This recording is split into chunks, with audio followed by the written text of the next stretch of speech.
All right, so I'm going to try to make this statement real quick. I have been testing the Lenovo Legion Go 2 since November 1st. I've put over 100 optimized settings videos out, and you can check it out on the channel. Did a full review, did my top 5 most impressive games tested so far on this system. And now we're going to be talking about my top 5 must-do optimizations day 1 for the Lenovo Legion Go 2. If you've been watching the channel, you probably know what these are, but I want to set the precedent that I am not someone that was a Windows user to begin with. I'm a console player that likes simplicity and enjoys actual performance gains. So my optimizations will reflect that, and hopefully you find some value in them. But without further ado, let's get started.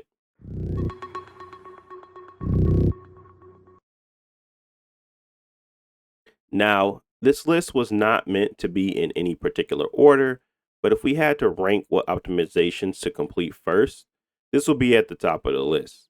The VRAM default out of the gate on the Lenovo Legion Go 2 is a terrible default by Lenovo, and it will show in your performance if you leave it unchanged. So what you'll want to do before you even get started with anything else is you'll want to go into the VRAM settings and adjust accordingly. You can do this now within the AMD software app that can be downloaded from the Windows Store, if not already on the device. I currently run at 12 gigs set for the VRAM, but you can experiment.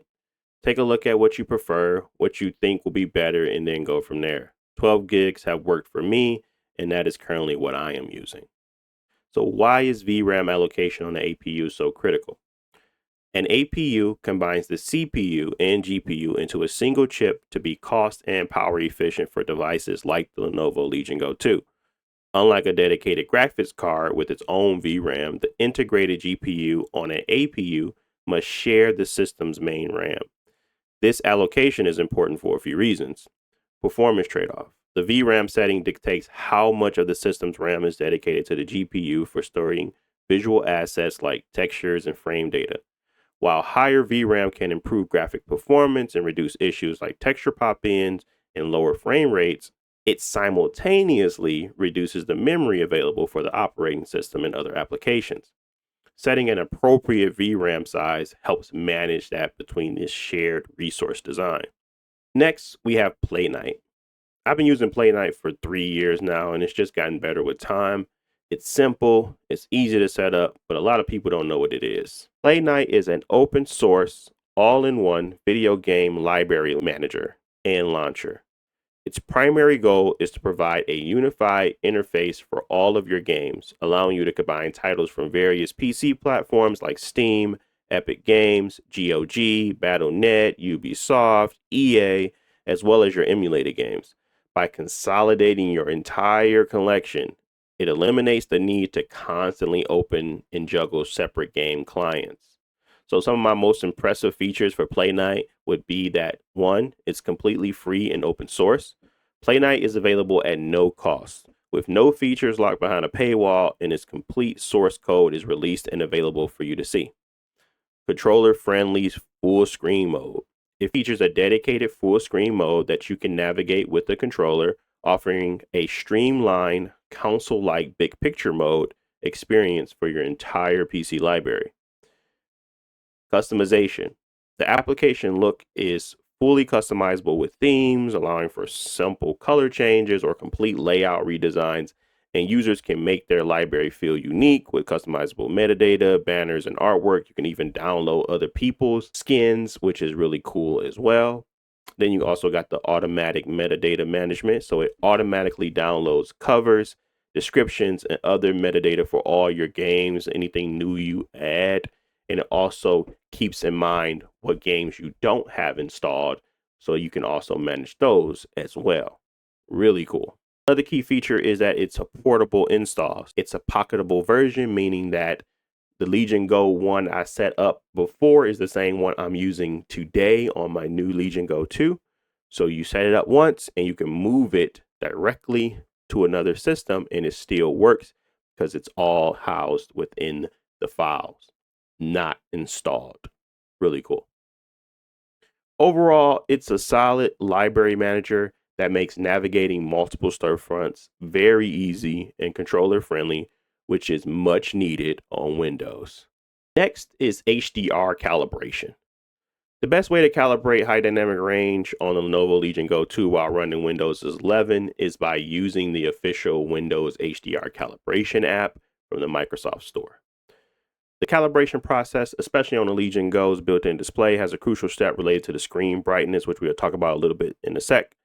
But first, you want to do is turn on HDR, of course. Ensure you have that on in your Windows display settings. Then you want to download the app and install the Windows HDR calibration app that we were just talking about. Set the brightness for the calibration. So when you set this brightness, you actually leave it at this brightness. So if your magic number for a lot of people was 43%. So you set your brightness on your system to 43%.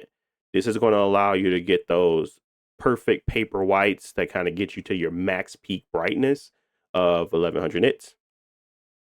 If 43% is too dim, you can try to get to like a 75, and then you can adjust from there, but you're not going to get your full peak brightness with that. Run the app, adjust based off the test pattern. So basically they're going to have a bunch of different slides. You're going to be adjusting for each of those. You're going to try to get the darkest visible details at the lower end, the brightest visible details at the higher end, and then you're going to get your max brightness for your display. And for each of those, you're going to have to be adjusting accordingly to kind of get there. And then lastly, the color saturation is really up to you on what you want to do there. But I should be displaying what I did. So the calibration profile is tied to the brightness level you set during the process. If you calibrate at 43%, then you need to leave it at 43% when HDR is on. So I did not know that, and I was setting it to 100%, had no clue. I only learned about that as I was researching for this video. So I don't like that. I don't like it at all. I don't like it one bit. 43% just does not feel bright enough for me. So I also did next best thing, turn it off. So I added a mapped button or HDR shortcut to my back button to not only help when I want to have it at brighter levels, but also it combats the mirror effect at low light. So the default shortcut for HDR is Windows key plus Alt plus B, which I mapped to my back button on the Legion Go 2. So in order to do the mapping, obviously open up Legion Space. Next, go to the controller tab within the app. Find the key mapping buttons. Under there, you can select your back button on which one you want to edit. Assign the key option, of course, which is going to be that Windows key Alt plus B. And now you'll just have a dedicated button for switching HDR on and off, which is going to help one with the mirror effect, but it's also going to make sure you're at least getting a solid overall picture at all times, especially in brighter areas where you need more than 43%. Next, let's discuss standard game optimizations. Since I've created a ton of videos on all of this, you should be using most of these tips, but if you're not, I'm going to re-explain them. Radeon Super Resolution. This should be on at all times because you should be gaming mostly between 800p and 1600 by 1000. There's no need to run the game at the full native display. All it does is ruin performance and drain battery. Not even the consoles are running at the full display anymore. Trust me, it's okay. You should be looking at a more sustainable approach to your gaming, which is where my settings come in and I try to help with that. Another tip is you don't always need to use an upscaler. Sometimes it's just better to do without, but use your own discernment. But some of my settings don't even recommend it. So always pay attention to the visual fidelity that you're actually achieving with these upscalers. Most of the time it should be better, but sometimes it's just not. Next, actually go into your AMD software and review every setting and option to get a better understanding of what you're turning on and what shouldn't be on. Sometimes people just go in there and they just turn on hyper effects. That's not the best case scenario for every game. You want to read what these suggestions are and what they're actually doing because they could be causing you to have worse image quality. Lastly, there is a difference between efficiency OS power mode and performance OS power mode. If you're looking at giving your GPU more performance, put the OS power mode on efficiency. If you're looking to give your CPU more headroom, put your OS power mode on performance, not the other way around. You always want to have that set properly because it can provide a significant impact to your gaming experience. Overall, if you have a Legion Go, you should be aware of these, but I want to remind individuals that the reason why people enjoy the Steam OS and their operating systems like it, because they take all the guesswork and everything out of the equation. So be mindful of what you're buying before you buy it and be ready to tweak. Lastly, let's discuss Hibernate versus sleep. If you don't know, sleep has been problematic for years and doesn't seem to be getting any better. The good news is that we have Hibernate. Here are some of the pros of using Hibernate over sleep. Improved battery drain. Hibernate offers significantly improved battery drain compared to sleep. Reliable resume most of the time. You can trust that your game will still be running when you wake up device up. I haven't had any issues yet, knock on wood, of course. Overnight idling. The device showed much improved battery consumption when in Hibernate versus in sleep. And I'm going to tell you why. So for sleep, the system is put into a lower power state. The RAM remains powered to retain the current session, like your game, whatever you got running, and it wakes up quickly. It's still consuming a little bit of power, and that state is prone to wake up even when you don't want it to. So there's two things here. There is, it's going to drain more battery, but it also might have a false wake in your bag or wherever you're taking it, and it could cause damage to your device. But the advantages of that, of sleep, is that it does start up more quickly.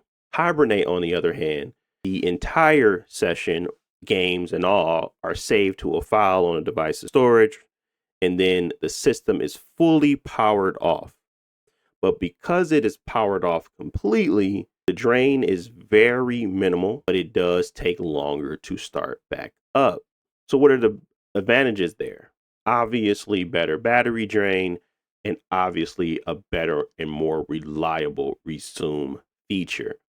And you can trust that when you put it to Hibernate, that it won't turn back on due to a false input or something of that nature. So my recommendation to everyone immediately is to switch from sleep to Hibernate to not only save your battery, but save your device. With that being said, those are my top 5 must-do optimizations on the Legion Go 2. Let me know some of your must-do optimizations. What was at the top of your list when you first opened up your Legion Go 2? Leave it in the comment section below. And I want to thank you all for watching as always. We are growing quickly on the channel now, which I'm very much so enjoying. But stay safe out there.